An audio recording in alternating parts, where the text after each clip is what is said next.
Hey guys, it's Yishan here. Today I am bringing you guys a Gren Maju deck profile for the 2021 July format. Now, I know a lot of you guys originally subscribed for Gren Maju, and I've been doing lots of different other decks, Tri Brigade, but of course I wanted to come back to my roots for all you Gren Maju fans and give you guys my take on, a deck that will be not the most competitive, but always very, very close to my heart, extremely fun to play. And although it's not at the top tier levels of competition, you can easily win your logos with it and even do better at higher level events as I've done in the past.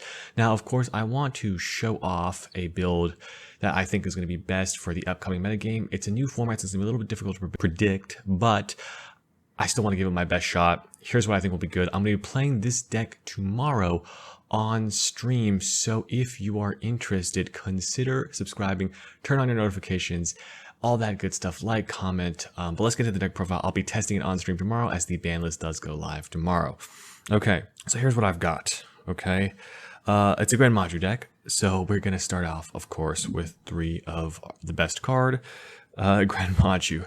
Now, this actually may not be the best card in the deck, but it's the most cool and fun card in the deck, and it's what the deck is built around, and it gives you that surprise OTK, right? So Gren Maju is like a going second, break your board deck that can interact without interacting with your opponent. Like Gren Maju is a different kind of OTK. It doesn't fold to activated effect negation. It folds to like continuous effect negation, right? But really strong. The most fun card in the deck and my favorite card in the entire game. We've got to run 3 of them because I want to play them, basically. If you're not playing 3 Gren Maju, you should probably just play 0 and play like a different style of deck. But I like him at 3. 3 Gizmek, Gren Maju's best friend, the level 8 turbo engine of the deck. I'm just so thankful this card exists. Gren Maju wouldn't be wouldn't be what it is today without this card. A couple of notes on this card. A lot of the skill of a Gren Maju player, not a lot, but at least one skill of a Gren Maju player is knowing when to use your Gizmek on the first turn, like when your opponent passes turn to you, or when to hold it, right? I see a lot of players that play Gren Maju, maybe are newer to the deck, don't actually think too carefully about whether to summon out that Gizmek on the first turn or to keep it in their hand, maybe to pitch off a trade-in or give your dangers more chances to hit. There are merits to both. You want to make sure you're really considering both ways, and it really depends on the game state. So just as a tip for you Gren Maju players, really think about whether or not you should be summoning that Gizmek out on the first turn, or should you be holding it in your hand. So I just wanted to talk a little bit about that card. I'm still running 3 Eater of Millions. Actually, I think this card has even gotten better in this upcoming format. It's good against the Tri Brigade decks if you can sort of clear their back row, just get rid of the Charade. Good against the Shadol decks. Just good with Gren Maju, and I think it sort of gives that level of uninteractivity that makes Gren Maju strong. For example, if you desires Eater's Gren, like, it doesn't matter how many negates your opponent has, they have to have something else to actually stop the Gren Maju. All these things are sort of inherent, or their costs just do what you already want, right? So I really like the Eater of Millions. It's sort of, you want that. You want to keep your opponent honest, basically, right? Like, hey, listen, I can OTK you, so you need to respect that.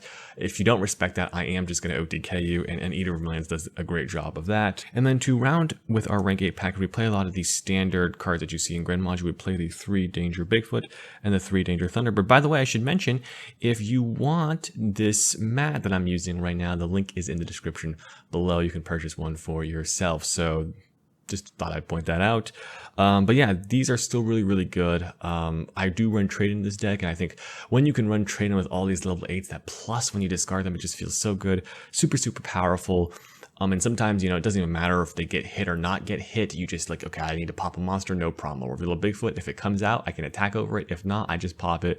It's the same deal. Thunderbird, same way, just the best level 8s to run that are just extremely generic besides Gizmek. And then we run 1 Pankratops. I still think this card is just amazing. It's just so versatile. It just sort of deals with what you need, and it also provides interruption on your opponent's turn, right? The best OTK decks are ones that can also break your opponent's board and set up interruptions on your opponent's turn, right? You need that sort of balance. You can't just be all in on one strategy. That tends to not work. You want to be sort of committed to a strategy, but also your deck has a natural backup plan, and that's really, really important. So Pankratops fulfills that role of both OTKing and being that backup plan. And then I am running the Kaiju version of the deck. I just think it's the strongest right now, especially Adagnisters are getting more popular. Sky Striker is going to get more popular from the ban list. Salamangreat is going to get more popular on the ban list. All these cards, all these decks are extremely, extremely fragile. The Kaiju is not fragile, but Kaijus are extremely, extremely effective against them. And so that makes me want to play this Kaiju package with the Fairy Tail Luna Normal Summon to bounce back the Kaijus. This goes along with 3 Alpha to do the same thing, a level 8 that works well with the Kaijus. And then, of course, we also play these 6 Kaijus themselves. I think these are the best ones to play. These are the triple Gamma Seal and the triple Godarla. You know, these are just simply the best Kaijus. There's really not much about them. The reason is they're level 8 and they have the lowest attack, right? This can be beat over by almost everything in the deck. Like all, you know, like it can be beat over by both dangers is sort of important. Whereas if you run a Doggeron, that can't be beat over by either danger. That's 6 cards in your deck and an Alpha, so 9 cards in your deck that can't beat over that Kaiju. Also, this is a win 1 just in case you run into the Wind Barrier statue. But extremely effective. Good against Dytron. Drytron is one of this deck's more difficult matchups, but you can win with a decent hand, right? So that is sort of the Kaiju package that I'm going with. We've got 12 cards of the Kaiju package, sort of counterattack the meta. And then we've got some staple cards here, triple Pot of Desires. This is extremely important. It's just the best card in the deck, honestly, because it just synergizes so well with Gren Maju.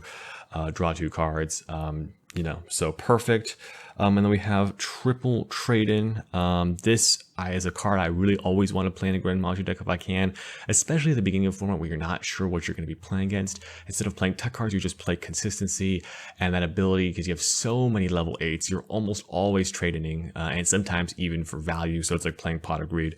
Really, really like this card. Okay, Super Poly.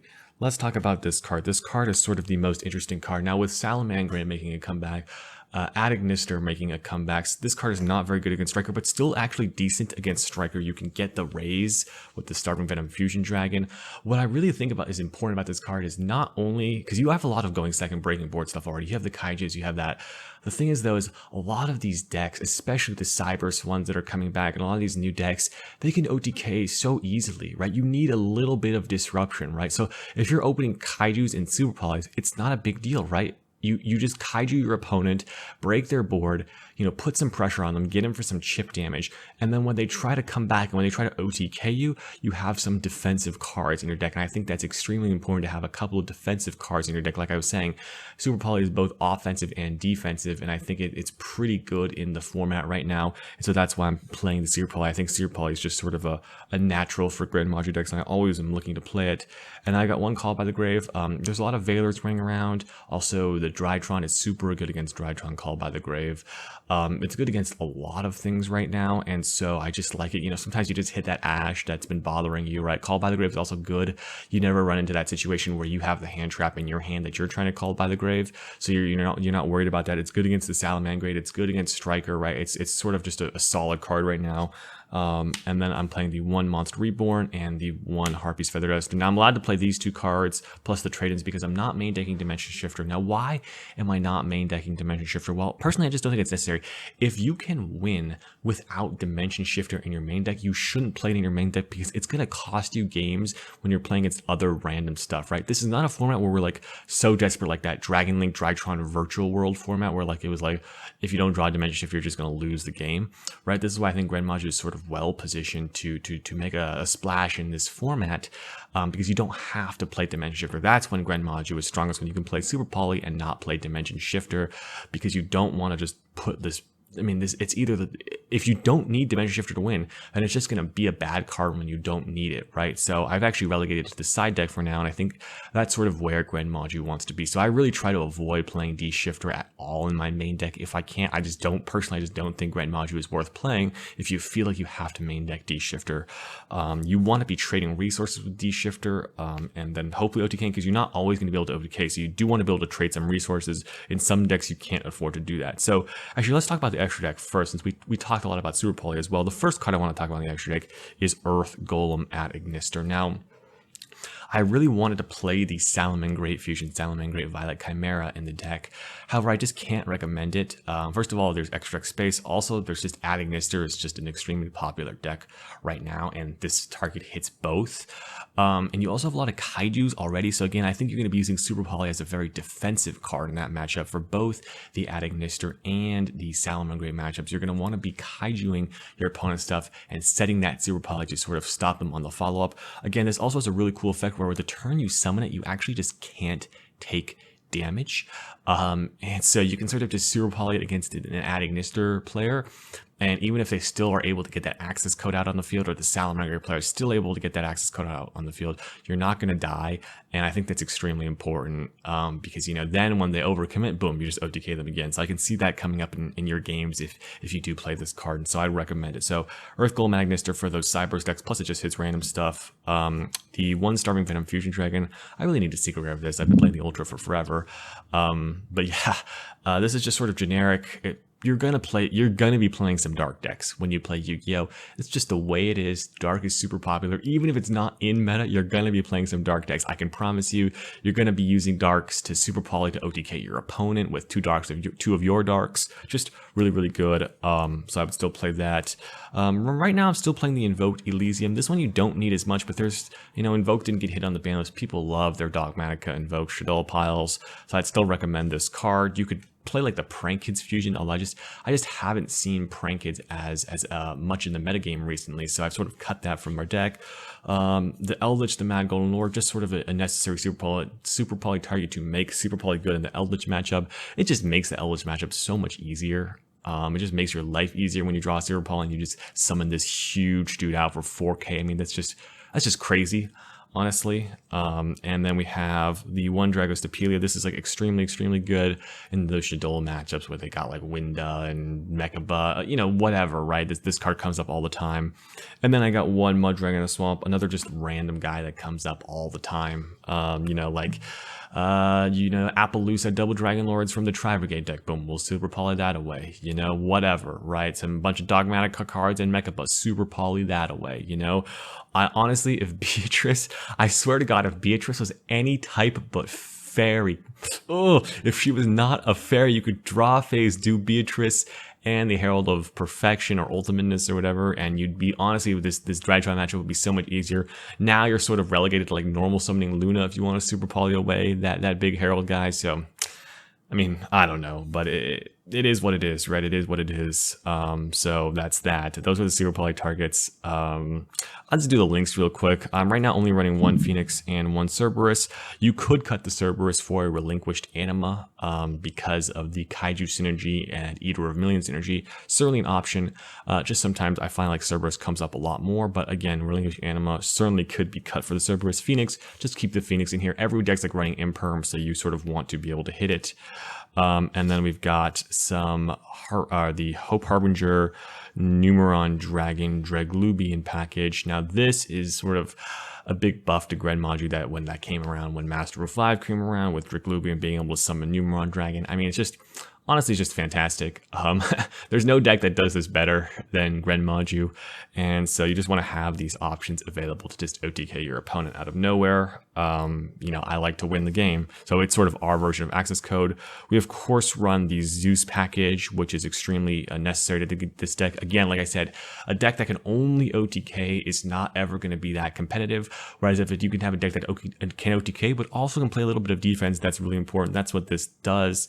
Dingirsu also sometimes good just to summon on the first turn to maybe protect some of the floodgates that you've sided in.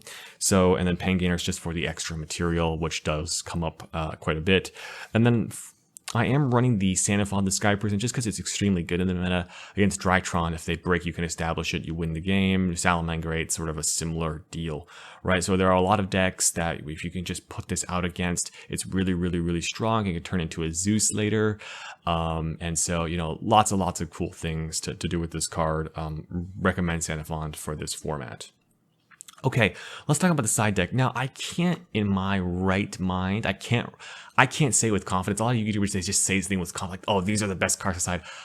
I honestly can't, with my right mind, recommend you the best cards to side. The format is new. So I thought I'd give you like 15 cards I'm siding right now. I'm going to give you like 6 other options that you can also play, right? So let's take a look at some options here. The first card I would recommend you side is Dimension Shifter.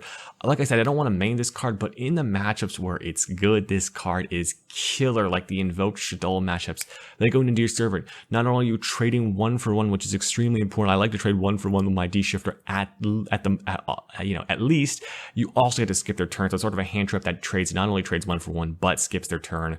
So even if you can't OTK them, you've still at least traded 1-for-1. So I really like that about D Shifter in those matchups, which is why it's in the side. We've also got 3 TC Boo. There can be only 1. Now this card is extremely good against Salad, Adignister, but it's also weaker sort of against, I mean, Drytron, it can be extremely strong against, but with Diviner of the Heralds just being able to pop anything, this might not be the best bet for you. So right now, I really like this card because this deck can easily play around it. And it's also decent going second against decks like Adignister, Salamangreat, but it can be a liability sometimes, so I'm not exactly sure about that, but I really like TC Boo. Another card that we've got here is, of course, Summon Limit as well. Summon Limit is an extremely powerful card, but again, it sort of runs into that same problem where the Drytron decks can just pop it, and it's like sort of Tri-Brigade can sort of play around it depending on their hand, right? So again, not a card like I'm completely sold on, but it's sort of in the deck for now.